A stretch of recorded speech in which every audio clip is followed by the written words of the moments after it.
दोस्तों, एक दिन की बात है। राम भक्त हनुमान जी वन में तपस्या कर रहे थे। बाली अपने ताकत के मद में चूर एक दिन एक जंगल में पेड़ पौधों को तिनके के समान उखाड़ उखाड़ कर फेंक रहा था और हरे भरे वृक्षों को तहस नहस कर दे रहा था। एक तरह से अपने ताकत के नशे में बाली पूरे जंगल को उजाड़ कर रख देना चाहता था और बार बार अपने से युद्ध करने की चेतावनी दे रहा था। है कोई जो बाली से युद्ध करने की हिम्मत रखता हो? है कोई जो अपने माँ का दूध पिया हो, जो बाली से युद्ध करके बाली को हरा दे? इस तरह की गर्जना करते हुए बाली उस जंगल को तहस नहस बर्बाद कर रहा था। संयोगवश उसी जंगल के बीच में हनुमान जी राम राम का जाप करते हुए तपस्या में बैठे थे। बाली की इस हरकत से हनुमान जी को राम नाम का जाप करने में विघ्न लगा। हनुमान जी उसी वन में राम राम जाप से तपस्या कर रहे थे। बाली के चिल्लाने से उनकी तपस्या में विघ्न खलन हो रहा था। उन्होंने बाली से कहा, वनराज, आप अति बलशाली हैं, आपको कोई नहीं हरा सकता, लेकिन आप इस तरह क्यों चिल्ला रहे हैं? इससे तुम्हें क्या मिलेगा? तुम्हारे औरस पिता ब्रह्मा के वरदान स्वरूप कोई तुम्हें युद्ध में नहीं हरा सकता, क्योंकि जो कोई भी तुमसे युद्ध करने आएगा उसकी आधी शक्ति तुम में समाहित हो जाएगी। इसलिए हे कपिराज कुमार, अपने बल के इस घमंड को शांत करो और राम नाम का जाप करो। इससे आपके मन में बल का भान नहीं होगा और राम नाम का जाप करने से लोक परलोक दोनों ही सुधर जाएंगे। इतना सुनते ही बाली अपने बल के मद में चूर हनुमान जी से बोला, हे तुच्छ वानर, तू मुझे शिक्षा दे रहा है? राजकुमार बाली को, जिसने विश्व के सभी योद्धाओं को धूल चटाई है और जिसके एक हुंकार से बड़े बड़े पर्वत भी खंड खंड हो जाते हैं। जा तुच्छ वानर जा, और तू ही भक्ति कर अपने राम की, और जिस राम की तू बात कर रहा है ना वो है कौन, और केवल तू ही जानता है। राम के बारे में मैं आज तक किसी के मुंह से ये नाम नहीं सुना, और तू मुझे भी राम नाम जपने की शिक्षा दे रहा है।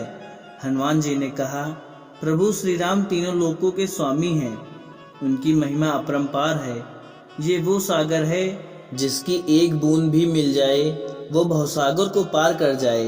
बाली बोला, इतना ही महान है तेरा राम, तो बुला जरा मैं भी देखूं कितना बल है उसकी भुजाओं में। हनुमान जी की बात सुनकर बाली भड़क गया। उसने हनुमान जी को चुनौती दी और यहाँ तक कि कहा कि वानर, तू जिसकी भक्ति करता है मैं उसे भी हरा सकता हूँ।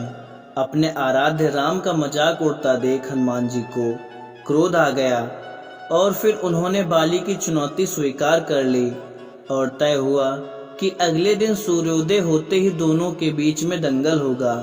अगले दिन हनुमान जी तैयार होकर दंगल के लिए निकले ही थे कि ब्रह्मा जी उनके सामने प्रकट हुए। उन्होंने हनुमान जी को समझाने की कोशिश की कि वे बाली की चुनौती को स्वीकार न करें, लेकिन हनुमान जी ने कहा कि उसने मेरे प्रभु श्री राम जी को चुनौती दी है। ऐसे में अब यदि मैं उसकी चुनौती को अस्वीकार कर दूंगा तो दुनिया क्या समझेगी, इसलिए उसे तो अब सबक सिखाना ही होगा।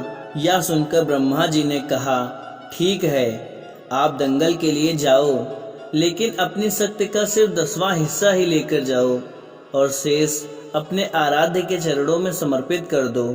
फिर दंगल से लौटकर यह शक्ति हासिल कर लेना।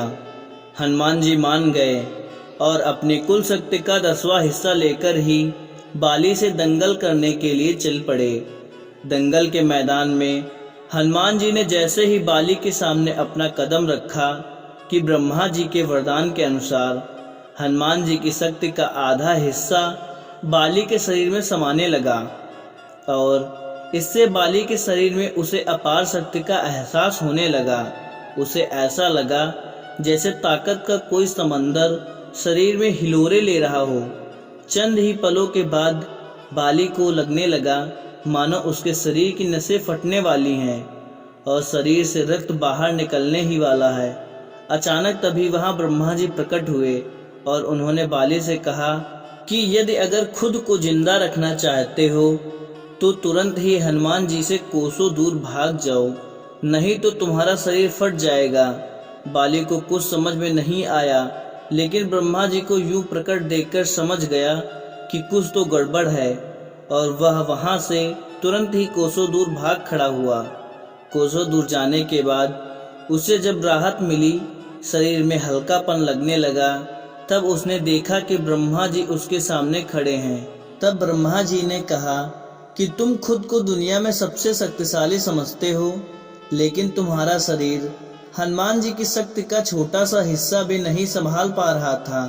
मैं तुम्हें बताना चाहता हूँ कि हनुमान जी अपने शक्ति का 10वां भाग ही लेकर तुमसे लड़ने आए थे। सोचो, यदि संपूर्ण भाग लेकर आते तो तुम्हारा क्या होता। बाली यह जानकर समझ गया कि मैंने बड़ी भूल की थी। बाद में बाली ने हनुमान जी को दंडवत प्रणाम किया और बोला, अथाह बल होते हुए भी हनुमान जी शांत रहते हैं और राम भजन गाते रहते हैं, और एक मैं जो उनके एक बाल के बराबर भी नहीं और उनको ललकार रहा था, मुझे क्षमा करें हनुमान। दोस्तों, अगर वीडियो अच्छी लगी हो तो एक लाइक शेयर जरूर करें। धन्यवाद।